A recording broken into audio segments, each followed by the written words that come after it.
We like to think of ourselves as rational, logical thinking creatures, but is this really true? Consider some of these ideas. Humans and chimps share 98% of our DNA. Humans and chimps split off from a common ancestor more than 4 million years ago.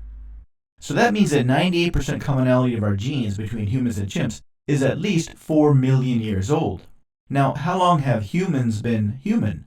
Scientists put that at about 200,000 years. Sure, that's long enough for evolution to make a few tweaks here and there, lose some body hair, change some eye color, develop some kind of language.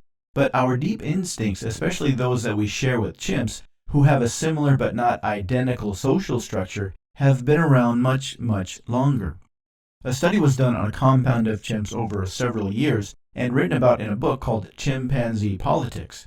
And they found that there was one thing that trumped everything else. This one quality that made it easier to get food, to get sex, to get the best shelter, and leave the most offspring. What was that? Social status, being able to wield power over other chimps.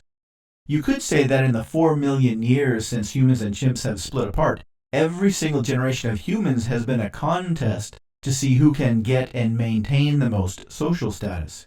And since the winners of each generation had the most kids of the next generation, you may say that humans have been increasing our desire and ability to get and maintain social status for the last 4 million years. That's why even today, the more power you have, the easier everything else is. More than anything else, humans are still very tribal and still interested in achieving and protecting power at all costs. Because despite all of our advances in science, art, and all of our cultural achievements, we are still driven by this ancient and primitive desire for power.